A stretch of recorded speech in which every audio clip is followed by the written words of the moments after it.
povo de Deus. O povo de Deus é mais que vencedor. Quantos creem nisso? Amém. E meus irmãos, então, quando João tem aquela revelação da parte de Jesus, ali na ilha de Patmos, e nós já aprendemos sobre a ilha de Patmos e todo o contexto na semana passada, então o Senhor Jesus diz para ele: escreve 7 cartas a 7 igrejas da Ásia Menor. E então o Senhor revela as próprias palavras que deveriam ser escritas pelo apóstolo João, e essas cartas deveriam ser enviadas àquelas igrejas e ao anjo da igreja. Nós vimos aqui na semana passada que esse anjo da igreja, na verdade, eram os líderes, os pastores da igreja, e no momento de perseguição, no ambiente de dificuldade, o Senhor Jesus revela uma mensagem de esperança, tanto aos pastores como àquelas igrejas. Quais são as 7 igrejas, irmãos? Éfeso, Esmirna, Pérgamo, Tiatira, Sardes, Filadélfia e Laodiceia. São as 7 igrejas da Ásia Menor. Hoje aquela região é chamada de Anatólia e fica ali na Turquia. Certo, meus irmãos? E hoje nós vamos começar com a primeira das cartas às 7 igrejas. A carta à igreja de Éfeso. Carta à igreja de Éfeso. Meus irmãos, Éfeso era a maior cidade da Ásia Menor.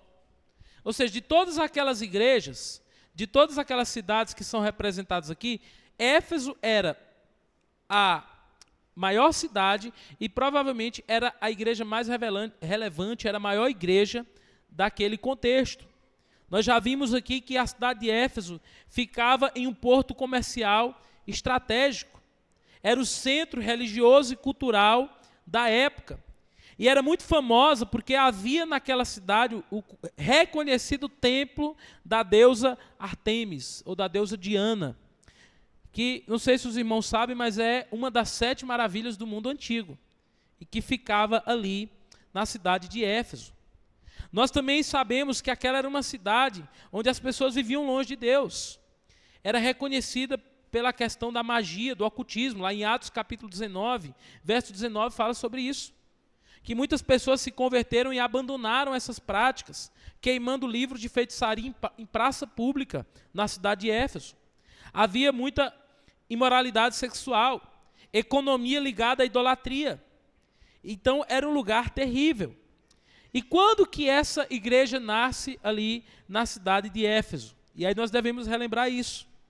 Lá em Atos capítulo 18, verso 19 a 28, Paulo visita pela primeira vez, irmãos, a igreja de Éfeso.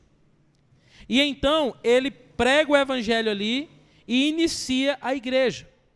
Depois disso, que Paulo inicia a igreja em Éfeso, ela foi alimentada por um casal muito importante ali, que foi o casal Priscila e Áquila, e pelo eloquente pregador Apolo. Em seguida, Paulo ele retorna a Éfeso para se tornar o pastor daquela igreja.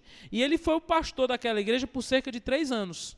Está lá em Atos capítulo 20, versículo 31. E durante 3 anos, Paulo ficou ali na cidade de Éfeso. E uma coisa que me chama a atenção no capítulo 20, verso 27 de Atos, é que do tempo que Paulo esteve ali, se teve uma coisa que ele se dedicou, irmãos, foi a ensinar o quê? A palavra de Deus. Houve ensino da Bíblia constante. No capítulo 20, verso 27 de Atos, Paulo diz que em nenhum momento deixou de anunciar todo o desígnio de Deus para aquela igreja. Então era uma igreja que conhecia a palavra. Afinal, teve um dos melhores pastores da história do cristianismo. E Paulo, enquanto esteve ali, Bíblia neles, ensinou muito a Bíblia para aquele povo de Éfeso, para aquela igreja. Mas enquanto Paulo ensinava a Bíblia, enquanto Paulo pregava o evangelho, houve muita oposição. A palavra de Deus diz que as pessoas começaram a se converter e confessar publicamente os seus pecados. A palavra de Deus diz que as pessoas começaram a abandonar o culto aos ídolos. Eles começaram a sair do templo da deusa Artemis e começaram a se reunir com os irmãos e frequentar a igreja. Eles se converteram. Houve um momento lá da igreja em que muitas pessoas que eram envolvidas com feitiçaria, com magia negra, se converteram. E eles se reuniram em praça pública e começaram a confessar publicamente os seus pecados diante da cidade e a queimar aqueles livros diante das pessoas. E uma coisa interessante, irmãos, é que o texto bíblico diz que a soma daqueles livros era muito dinheiro. Mas aqueles irmãos não se importaram com isso, porque eles amavam a Jesus. Houve um avivamento genuíno naquela cidade. E ali Paulo passou 3 anos pregando a palavra de Deus para aquela igreja. Depois disso, Paulo ele vai seguir para Jerusalém. Mas no capítulo 20, nós vemos o último encontro de Paulo com os pastores da igreja de Éfeso antes de partir. E lá nos versículos 29 a 30, você pode deixar a sua Bíblia aberta em Atos, capítulo 20, diz que Paulo reúne os pastores, e os pastores choram muito, eles estão emotivos, porque eles tinham a certeza que aquela seria a última vez que eles veriam o apóstolo Paulo. E o apóstolo Paulo, então, irmãos, traz uma última mensagem, uma última pregação para aqueles pastores, para os líderes daquela igreja. E nos versículos 29 e 30 do capítulo 20 de Atos, sabe o que Paulo diz para aqueles irmãos? Ele diz o seguinte: olha, irmãos, lobos vorazes entrarão no meio de vós, desde entre vós mesmos, ou seja, eles não virão de fora, entre vocês, se levantarão homens ensinando coisas pervertidas, falsas doutrinas. Então estejam preparados para apacentar o rebanho de Deus. E então Paulo segue para Jerusalém e ele nunca mais visita pessoalmente a igreja de Éfeso. E os irmãos sabem que depois disso Paulo é preso. E quando Paulo está preso, lá em Roma, ele está algemado a um soldado romano, ele está impossibilitado de visitar a igreja de Deus, e no ano 60 depois de Cristo, ele escreve uma carta. E ele escreve uma carta para aquela mesma igreja de Éfeso. E ela está registrada na sua Bíblia. Carta aos Efésios. E Paulo escreve relembrando àqueles irmãos o que Jesus tinha feito por eles e como que eles deveriam andar firmes na doutrina, firmes na verdade. Eles não deveriam abandonar o evangelho. Porque, meus irmãos, mesmo diante da perseguição, mesmo diante de falsos profetas, a igreja de Jesus só tem uma coisa que ela não pode abandonar, é o evangelho de Jesus.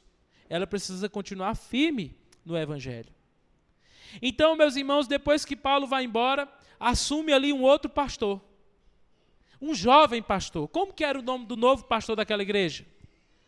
Timóteo. Timóteo assume a liderança daquela igreja. E quando Paulo sai, a situação da igreja em Éfeso, nós podemos perceber principalmente por essas cartas de Timóteo. Já que ele, Timóteo, foi deixado ali para, diz o capítulo 1, verso 3 de 1 Timóteo, ordenar certas pessoas a não ensinarem outra doutrina. Presta atenção. Anos antes ele reuniu a igreja e disse: cuidado, vão surgir falsos profetas, pessoas ensinando falsas doutrinas. E aí ele envia Timóteo para pastorear a igreja. E ele escreve uma carta e diz a mesma coisa. Olha, você precisa pôr em ordem a igreja de Deus. Aquela igreja, na época que Timóteo era pastor, ela tinha falsos mestres.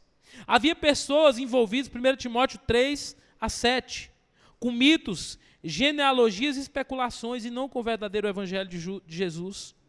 Alguns estavam usando a lei de forma errada. Haviam ensinos ascéticos, como proibir o casamento e alimentos, 1 Timóteo 4, de 1 a 3. Além de alguns indivíduos que foram citados por Paulo, que estavam importunando a igreja. 2 são citados, Himeneu e Alexandre. Está lá em 1 Timóteo, capítulo 1, versículo 19 a 20. Esses líderes, segundo Paulo, tinham a aparência de piedade, mas negavam o seu poder. E estavam corrompendo famílias inteiras com falsos ensinos. E Paulo diz então no capítulo 5, verso 6 de 1 Timóteo: ninguém vos engane com palavras vãs. Olha que coisa interessante, irmãos. Então, essa igreja foi uma igreja que durante muitos anos ela enfrentou problema com falsos profetas, falsas doutrinas. Era uma preocupação de Paulo. Paulo amava aquela igreja. E essa igreja foi uma igreja que teve ótimos pastores. A tradição histórica diz também que João, o apóstolo João, esse que recebeu a revelação do Apocalipse, muito provavelmente foi um dos pastores daquela igreja. E, ao que tudo indica, ele foi exilado para a ilha de Patmos enquanto pastor da igreja de Éfeso. Então era uma igreja que teve excelentes pastores, mas ao mesmo tempo era importunada por falsos ensinamentos e por falsos crentes que tentavam atribular, criar problemas na vida daquela igreja. E aí, meus irmãos, cerca de 35 anos depois, prestem atenção, 35 anos depois disso, de Atos, depois de tudo que aconteceu, agora uma nova geração estava na liderança da igreja. Haviam novos crentes, haviam novos líderes, a perseguição estava aumentando, o ambiente era muito hostil. Nós vimos na semana passada que o imperador perseguia a igreja, e é nesse momento de dúvida, de confusão, de dificuldade, que Jesus envia uma carta para aquela igreja. Quem aqui já recebeu uma carta? Tem muita gente aqui que não sabe nem o que é carta, né, irmãos? Carta já é coisa do passado. Primeiro tinha as cartas, aí depois vieram os e-mails, né? Hoje, e-mail é uma coisa muito profissional. Hoje é a mensagem no WhatsApp. Primeiro mandava texto, hoje em dia é só um áudio, e tem uns que só mandam emoji, né? Mas imagina só, meu irmão, você receber uma carta de ninguém mais, ninguém menos do que do Senhor Jesus. Que palavra de esperança. E a pergunta de Jesus, nessa carta à igreja de Éfeso, é a seguinte: vocês ainda me amam como no começo? E eu fico pensando, irmãos, tudo que aconteceu lá, nos capítulos 18 a 20 de Atos, irmãos. Aquele povo era apaixonado por Jesus, era um povo cheio de pecado. Mas foi um povo que peitou os artífices do templo da deusa Diana e continuaram fiéis. Alguns deles foram presos e continuaram fiéis. Eles levaram prejuízo financeiro, mas continuaram fiéis, porque era um povo que amava Jesus. Essa era a característica da igreja de Éfeso. Pecadores que foram alcançados pela graça e que depois disso passaram a amar Jesus mais do que qualquer coisa. E qualquer pecador que tem um encontro com Jesus passa a amá-lo, desejá-lo mais do que qualquer outra coisa. Mas a pergunta de Jesus àqueles irmãos era: vocês ainda me amam como no começo? E eu quero fazer essa pergunta para você, meu irmão, e minha irmã que está aqui nessa noite. Talvez você, que como esses irmãos de Éfeso, tem muito tempo na caminhada cristã. 10, 20, 30, 40 anos.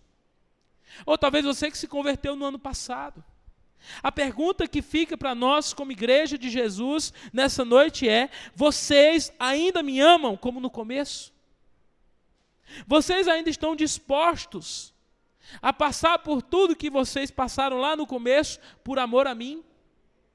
Essa é a pergunta que Jesus faz àquela igreja.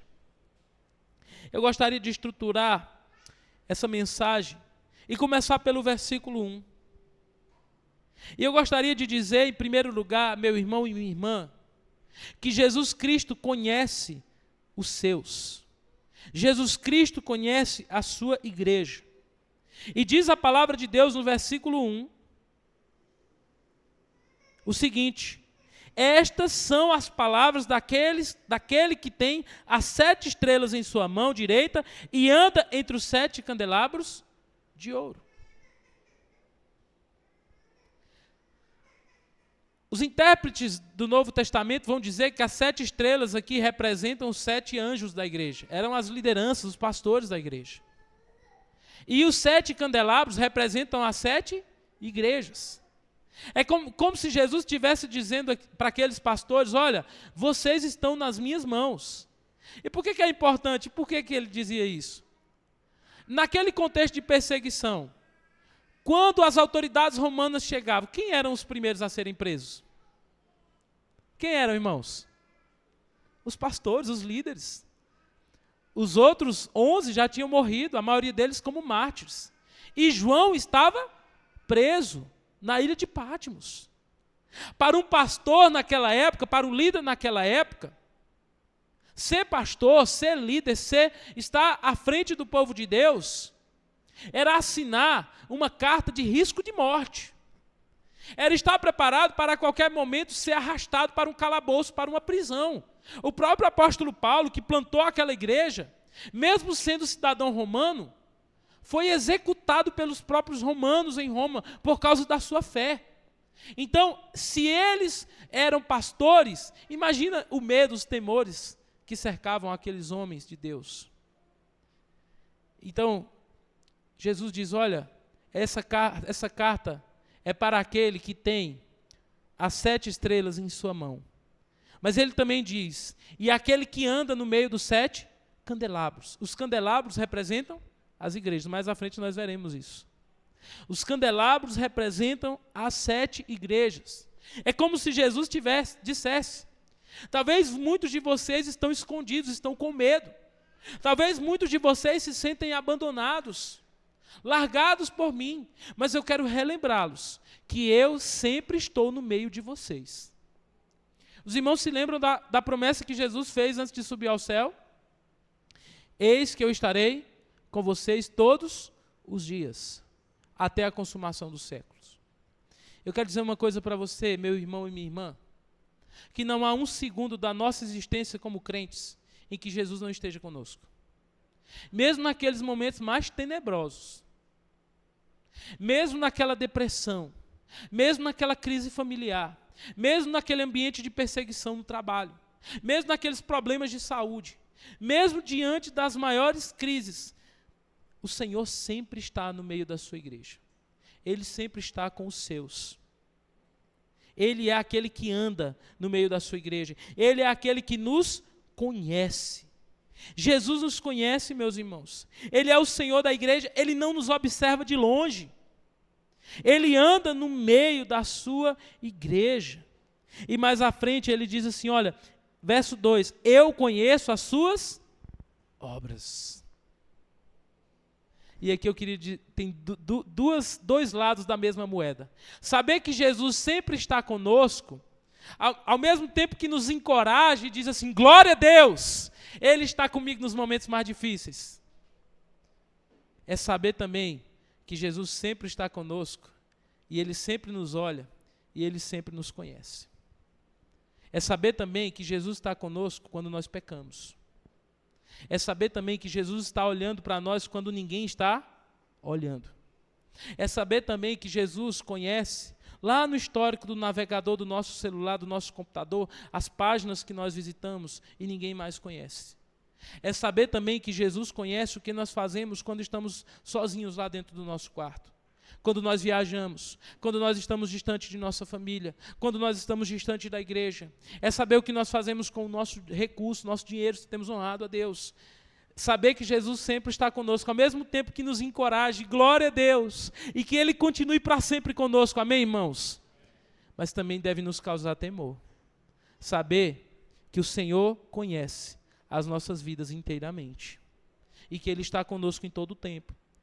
E quando eu li essa passagem, eu me lembrei do Salmo 139, versos de 1 a 4. Quando o salmista diz assim, Senhor, Tu me sondas e me conheces. Sabes tudo o que faço. Conhece meus pensamentos de longe. Tu vês o meu andar e o meu deitar, e conhece todos os meus caminhos. Antes mesmo que a palavra chegue à língua, Tu já a conheces, Senhor. Esse versículo também fala sobre a pessoa de Jesus. Ele nos conhece, irmãos. Ele diz, eu conheço as suas obras. Jesus sabe por onde nós temos andado. Jesus sabe os ambientes que nós frequentamos. Jesus sabe aquilo que os nossos olhos veem. Jesus sabe. E isso deve nos levar, meus irmãos, a imediatamente nos arrepender de nossos pecados e confessá-los a Jesus. Em segundo lugar,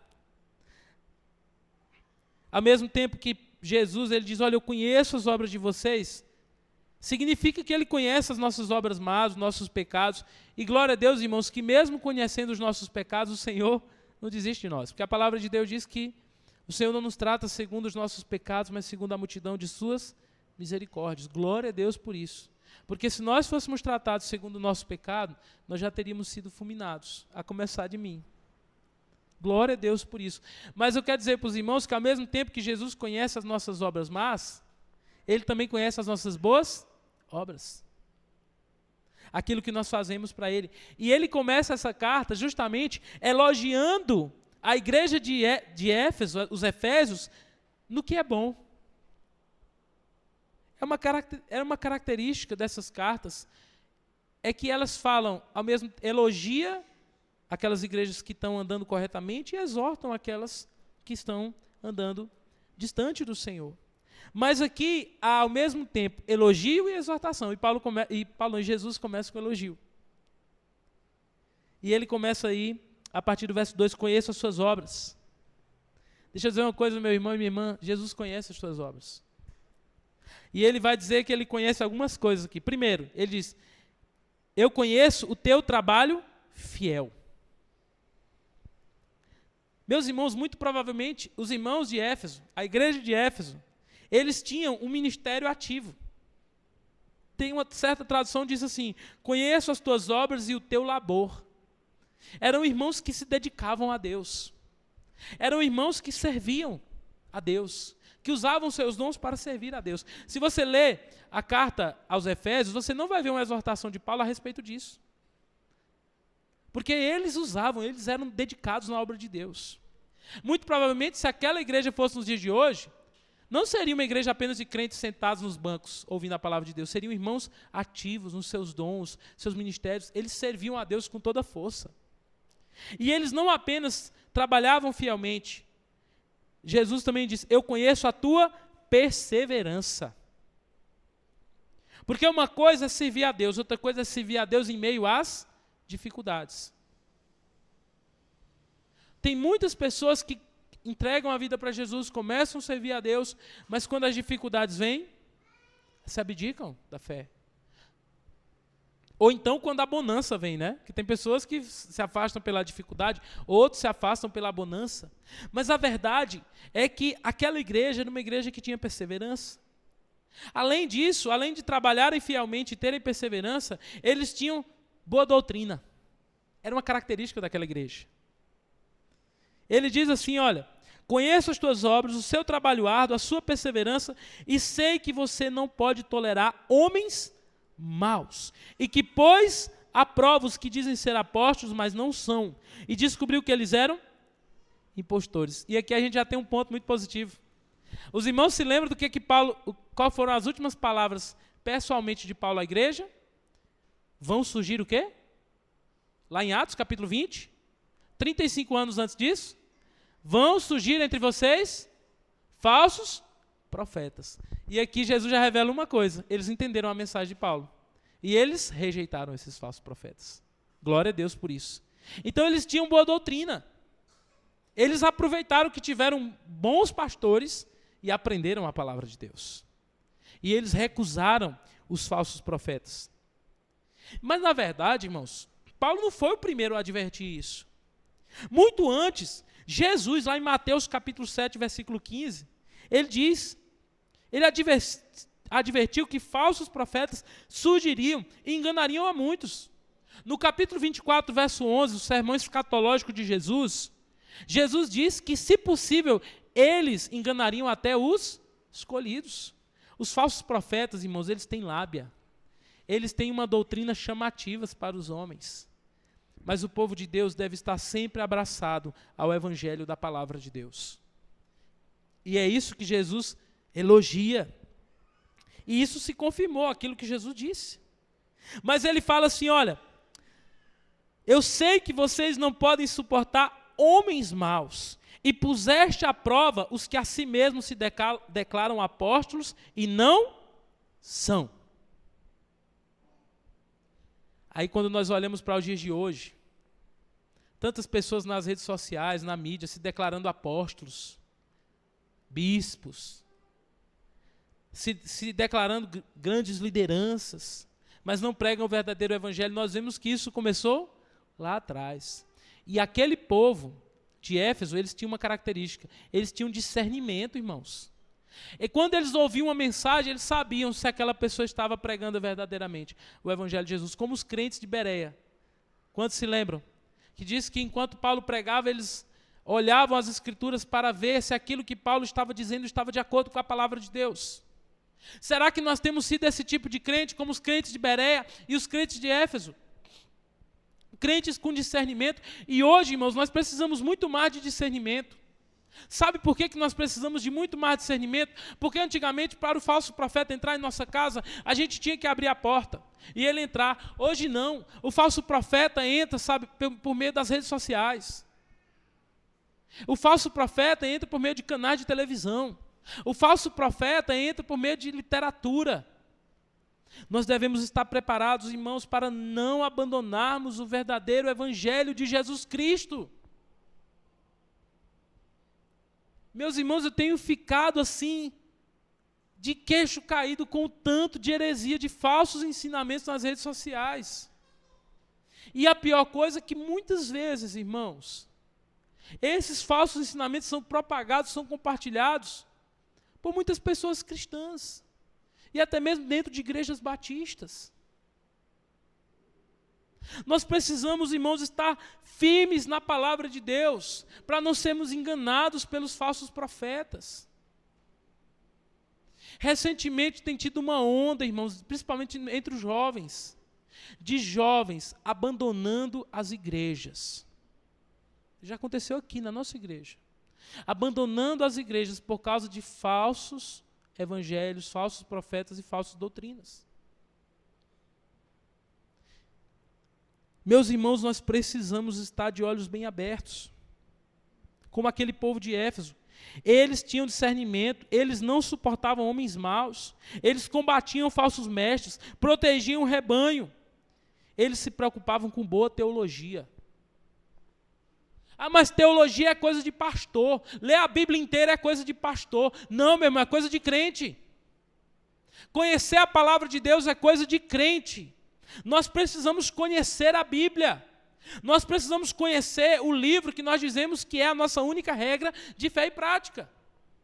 Nós precisamos nos debruçar sobre esse livro, nós precisamos conhecê-lo para estar preparado para os desafios e os gigantes que se levantam lá fora.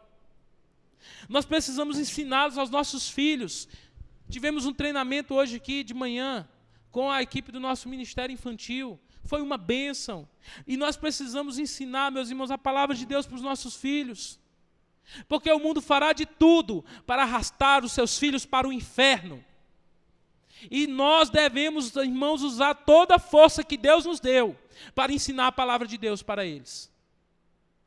Para prepará-los, para que eles conheçam, como Paulo diz aqui, todos os desígnios de Deus e estejam preparados contra as ideologias, irmãos. O que Satanás tem espalhado de ideologias, irmãos, aí afora, que vão contra a palavra de Deus, é uma coisa terrível. E muitas vezes essas ideologias, esses falsos ensinos, estão na cabeça dos nossos jovens. Eles recebem por meio do influenciador da internet. Ele recebe por meio da série, a série lá da Netflix. Eles recebem na escola. Eles recebem na escola falso ensino, humanista, evolucionista. E os nossos filhos estão sendo bombardeados com essas coisas. E nós sequer fazemos um culto doméstico com o nosso filho, sentamos para ler a Bíblia com eles. Mas o povo de Éfeso era um povo que buscava a palavra, tinha firmeza doutrinária e não se deixava ser enganado pelos falsos mestres. E é esse tipo de igreja que nós precisamos ser. Amém, irmãos? É esse tipo de igreja. Meu irmão, não basta ficar postando vídeo de TikTok no seu status contra essas ideologias. Isso aí não vai mudar nada. O que você precisa é orar pelos seus filhos, sentar com eles, homens, serem sacerdotes do lado dos seus filhos. TikTok não vai resolver problema. Discutir política em redes sociais não vai resolver o problema. Nós precisamos ser sacerdotes do nosso lar. Nós precisamos ser homens e mulheres de Deus dentro da nossa casa. Nós precisamos nos despertar. Precisamos revisitar os cultos de oração.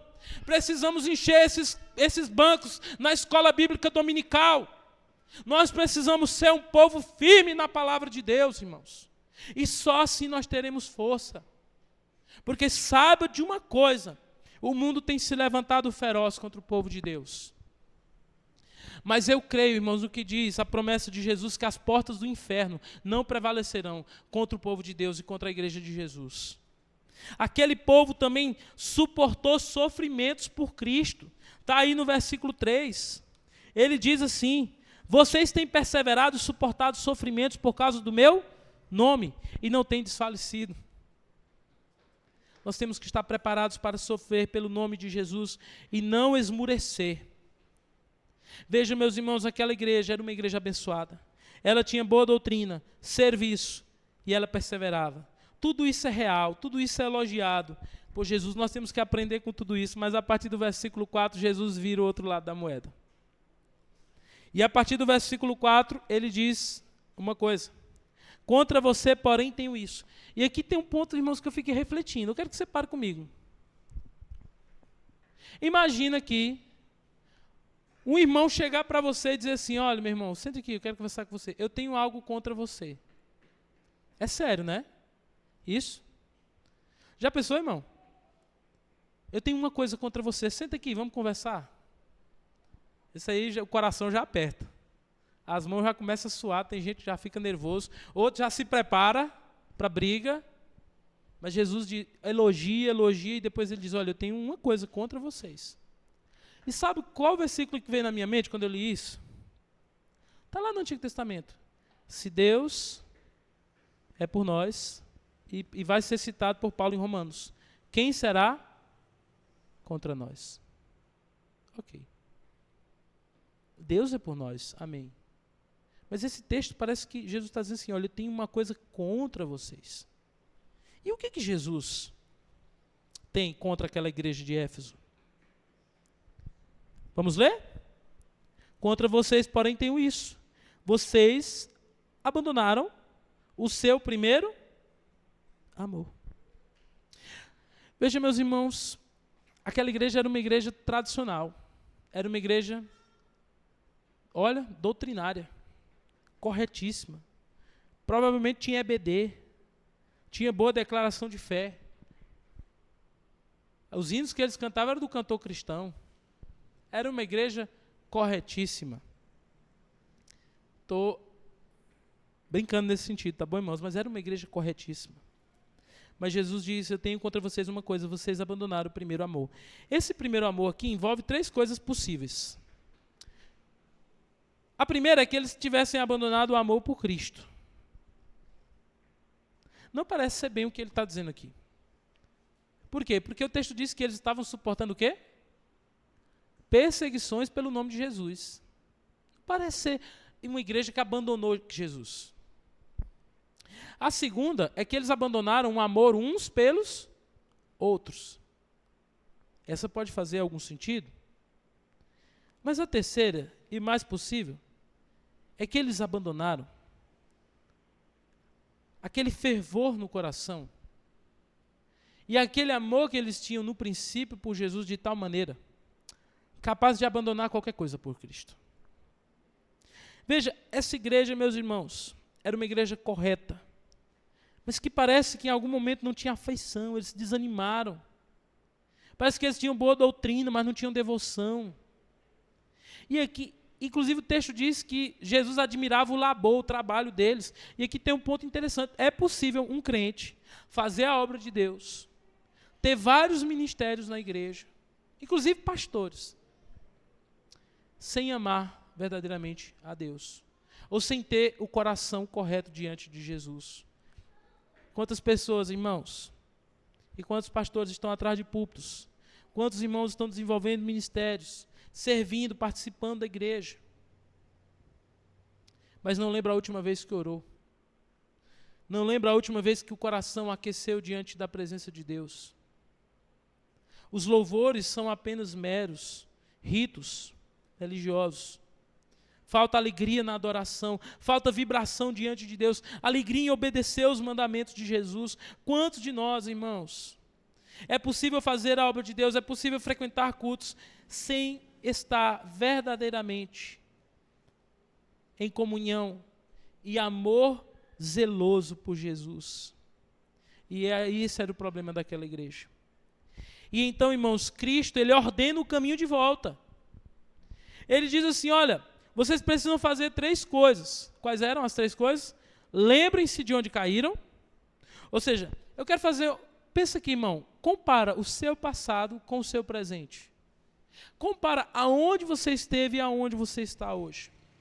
Lembra o quanto você já serviu a Deus. Lembra do seu passado, quantas vezes você dobrou o seu joelho e orou, quantas vezes louvando a Jesus as lágrimas escorreram por seus olhos, de forma que você não podia se segurar. Lembra-te, Jesus está nos fazendo um convite a nos lembrar.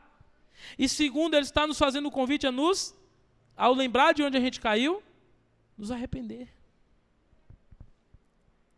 Ele disse, se arrependam. E arrependimento aqui não é apenas emoção. Eu não vou ter muito tempo, poderia trabalhar melhor a questão do arrependimento, mas eu queria só mostrar algumas características do arrependimento. Primeiro, quem se arrepende reconhece o seu pecado, admite que pecou. Segundo, quem se arrepende tem tristeza pelo seu pecado, que Paulo vai chamar em 2 Coríntios 7:10 de tristeza segundo Deus. Terceiro, quem se arrepende tem um desejo sincero de mudança. Quarto, quem se arrepende confessa. Quinto, quem se arrepende tem disposição para consertar os erros. E por fim, quem se arrepende produz frutos, mudanças visíveis que confirmam a nova direção. Isso é arrependimento. Então nós precisamos nos lembrar e nos arrepender. Mas Jesus termina dizendo para aquela igreja, e volta às primeiras obras.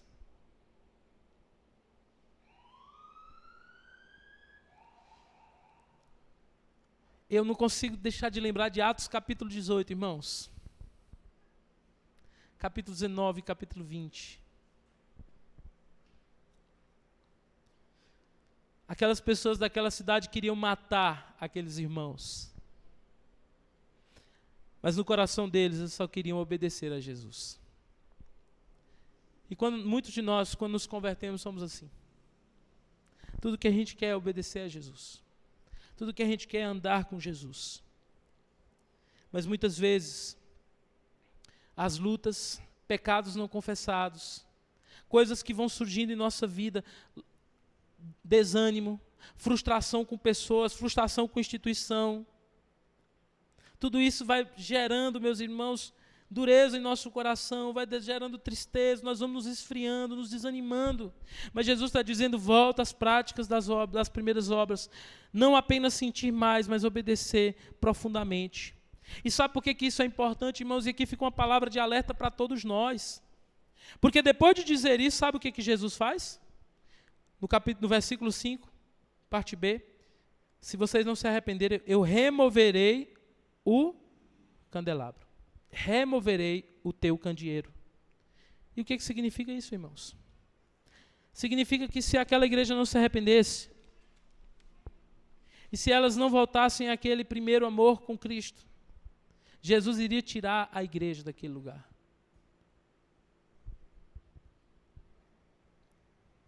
Ele diz, se não, presta atenção, verso 5 em diante, virei a ti e removerei o teu candeeiro desse lugar. E aí quando nós olhamos, irmãos, você sabe onde fica a cidade de Éfeso? A cidade de Éfeso hoje é uma cidade desabitada, que fica na Anatólia. Lá, hoje, sabe o que você vai encontrar se você for lá? Na região de Selçuk, na Turquia, onde ficam as ruínas da antiga cidade de Éfeso. Meus irmãos, depois disso aconteceram muitas coisas naquela cidade. Destruição, invasões. A cidade de Éfeso foi severamente atacada e destruída pelos bárbaros em 263 d.C., o que iniciou um longo período de declínio. Ao longo dos séculos, lembra daquele porto que eu falei para os irmãos? Que tinha um importante porto na cidade? O porto foi sofrendo com assoreamento, o que acabou com a importância comercial. Barcos não se aproximavam mais de lá. A população que chegou a ter 300 mil pessoas no ápice da cidade, migrou para outras áreas. E a cidade, incluindo as estruturas da igreja, acabou em ruínas. Sabe qual é o estado atual? Hoje a região onde ficava a igreja faz parte de um sítio arqueológico na Anatólia, na Turquia. E quando nós olhamos para a região na Anatólia, praticamente não existem igrejas. A grande maioria de pessoas ali são de religião muçulmana, islâmica. E os poucos crentes que vivem ali, há muita perseguição contra eles. Isso deixa o alerta para nós. O alerta de que... E aí ele diz, eu vou tirar o candelabro. E é interessante que lá em Mateus, Jesus fala que quando se acende uma vela, você se coloca no lugar alto para que ela ilumine toda a casa. De que adianta acender uma vela e colocar um balde em cima? Era como se Jesus estivesse relembrando aquilo que ele ensinou para a igreja. Que eles eram um candelabro. O candelabro é como se fosse era um objeto que servia para colocar velas e acender. Muito usado no culto hebraico. Então, fica o alerta para nós, esse alerta aqui. Mas no versículo 7 eu quero fechar com o último ponto. Jesus deixa um alerta, mas ele também promete uma recompensa, no versículo 7. Aquele que tem ouvidos, ouça o que o Espírito diz às igrejas. Ao vencedor darei o direito de comer da árvore da vida, que está no paraíso de Deus.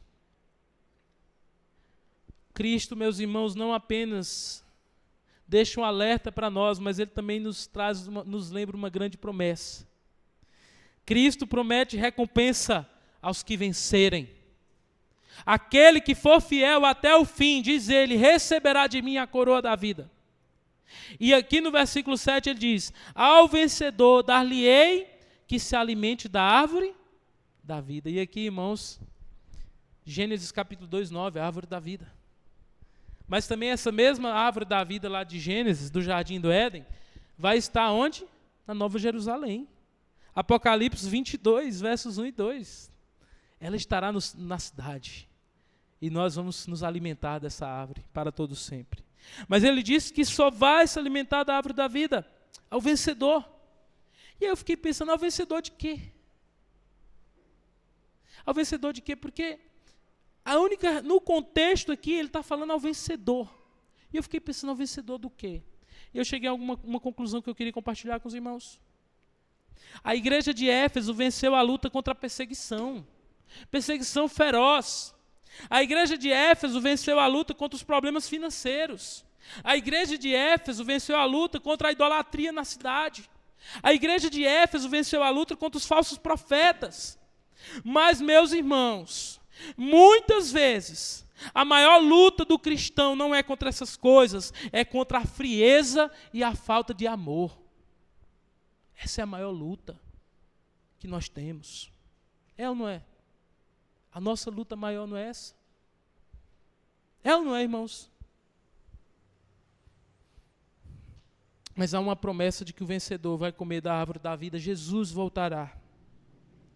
E nós podemos, apesar de tantas lutas, continuar firmes, sabendo que um dia experimentaremos da restauração do Éden, vida plena e definitiva com Deus e comunhão eterna para todo sempre com Jesus Cristo.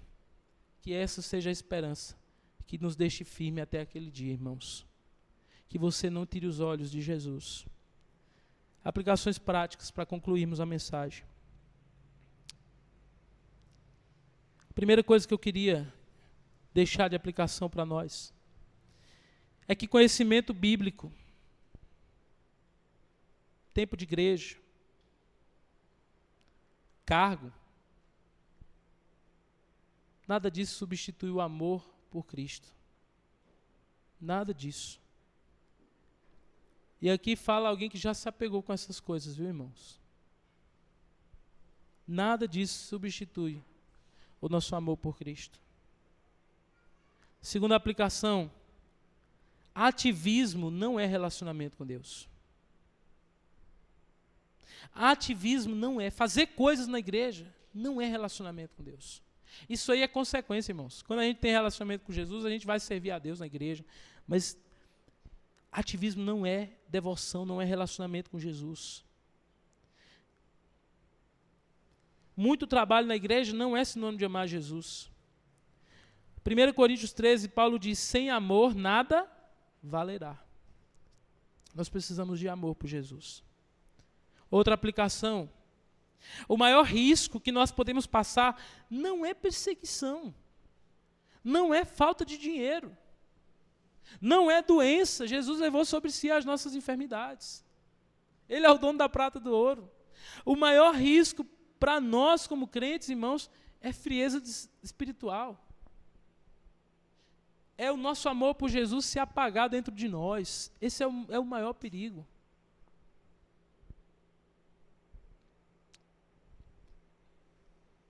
Outra aplicação que gostaria de lembrar é que Jesus deixa claro o caminho de volta. Nós precisamos nos lembrar de onde caímos, nos arrepender e nos voltar. Às vezes a gente pensa, falei sobre isso quinta-feira, lá no Espaço Batista, que arrependimento é uma coisa que a gente experimenta só no dia da nossa conversão. Mas a verdade, irmãos, é que o arrependimento deve ser um companheiro do crente até o último dia da sua vida. Nós somos convidados a nos arrepender, e Jesus fala aqui, e nos lembrar.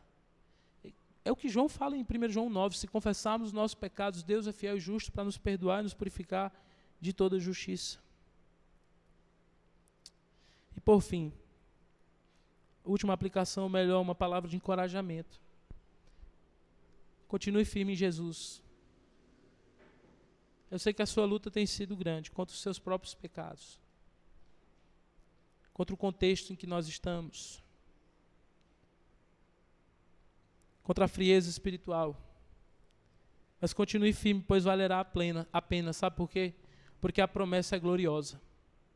Nós, um dia, irmãos, e eu gosto sempre de lembrar isso, e eu queria terminar lembrando disso, nós ouviremos no céu o sinal do Filho do Homem. Eu creio nisso. Você crê nisso, meu irmão? Nós ouviremos no céu o sinal do Filho do Homem. Tudo isso passará, irmãos. Um dia Jesus voltará.